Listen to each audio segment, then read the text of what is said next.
सिर्फ आपसे एक तरफ उनके गुणगान किए जा रहे हैं, जो राजपाट के लिए उनका बाप खुद ही उनको अपने घर से निकाल देता है। नाम नहीं लेंगे, आप जान जाएंगे। वो 4 बेटे थे, एक बेटे को राजपाट लेने के लिए उनका कौन घर से निकालता है?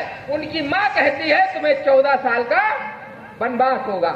एक बेटा हमारे कुल में भी जन्म लेता है जिसका नाम सिद्धार्थ है, और वो भी राजा का बेटा है, और एक वो भी राजा के बेटे हैं। एक राजा का बेटा इकलौता बेटा होता है, कोई उससे संघर्ष करने वाला नहीं है, कोई उससे कुछ लेने वाला नहीं है। लेकिन उस बेटे को उसने राजपाट छोड़ा और एक अपनी औरत को, अपनी रानी को जंगल में छोड़ दिया जब उसके पेट में बच्चा था। एक हमारे दशरथ हैं, जो हमारे सिद्धार्थ गौतम जी हैं, वो अपने रानी को राजमहल में छोड़ते हैं, अपने बेटे को, माँ बाप को राजमहल में छोड़ते हैं और खुद जंगल में चले जाते हैं। महान कौन है? वो कि गौतम बुद्ध? महान कौन है? अरे पुरुष हमारे यहाँ जन्म लिए हैं, गाथा वो गा रहे हैं। जरा सोचिए कि एक व्यक्ति जो आज अपने औरत को, आप पेट में बच्चा हो जंगल में कहीं अकेले छोड़कर देखिए, बाबा साहब का संविधान उस व्यक्ति को छोड़ने वाला नहीं है कि तुमने नारी का अपमान किया। और वहीं सिद्धार्थ नारी का सम्मान करते हुए उनको राजमहल दे देते हैं और वो खुद राजपाट छोड़ करके जंगल में चले जाते हैं। कैरेक्टर हमारा अच्छा है, लेकिन हमारे कैरेक्टर को कोई बताता नहीं है। तो एक लाइन हमने इस पर लिखा है कि हमें कमजोर बुज़दिल समझने वाले सुनो, हमको कमजोर बुज़दिल समझने वाले सुनो, अगर उठा ली तलवार सम्राट अशोक है हम। अगर उठा ली तलवार तो सम्राटों के सम्राट अशोक है हम, जिसकी तलवार तभी रुकी जब सबने डाले हथियार। जिसकी तलवार तभी रुकी जब सबने डाले हथियार, और जिसकी तलवार तभी रुकी जब सबने मानी उनसे हार। दुनिया में एक ही सम्राट है जिसने सब पर विजय पाकर के अपनी तलवार रख दिया। ये हम सम्राट अशोक के वंशज हैं, इसलिए हमें डरपोक कमजोर मत समझिए। हमें डरपोक कमजोर समझने वाले सुन लो, हमारा ये इतिहास रहा है कि जब जब बहुजन समाज खड़ा हुआ है वो निश्चित रूप से आगे बढ़ा है। आज के परिवेश में हम लोग उससे दूर जा रहे हैं।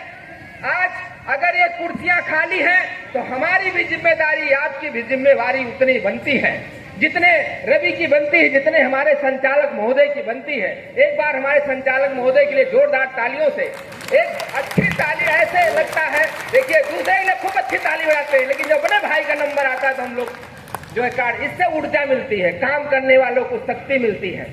हमारी ट्रेन छूट गई क्योंकि हमको कार्यक्रम में रुकना था, मैंने रवि जी से बताया था, लेकिन फिर उसके बाद थोड़ा डिले हो गया।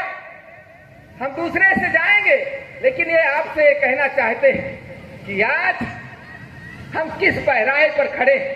क्या हमारे घरों में संविधान है?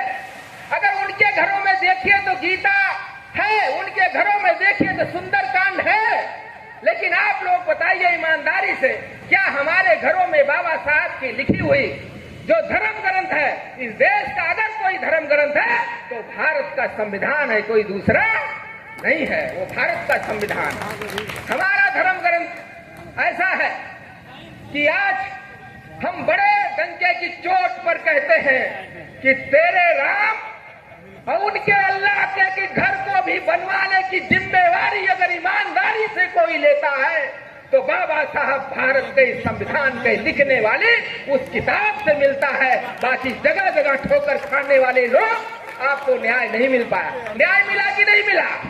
मिला कि नहीं मिला?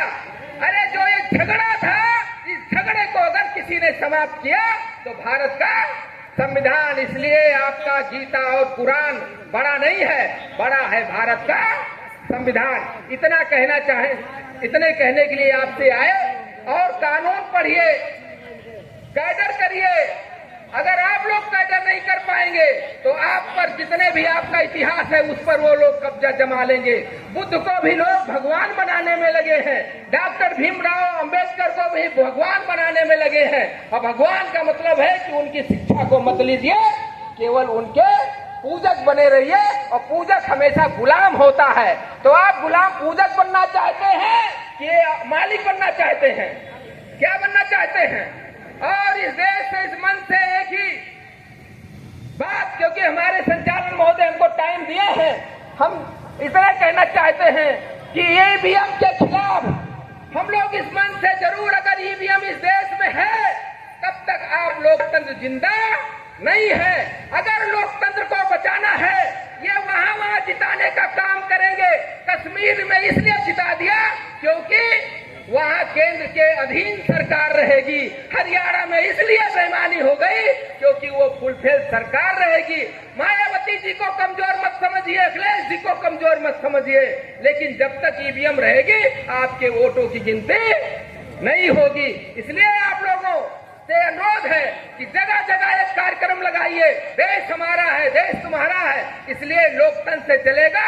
बैलेट पेपर लेकर आओ, तभी इस देश में काम बनेगा। बहुत बहुत धन्यवाद, धन्यवाद। हमारे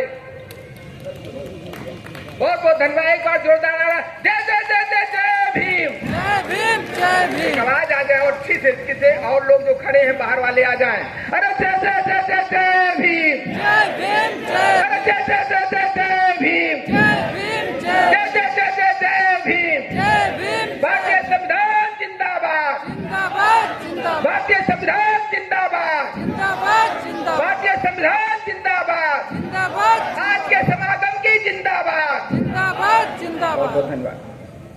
बहुत बहुत धन्यवाद प्रदीप सर का। एक बार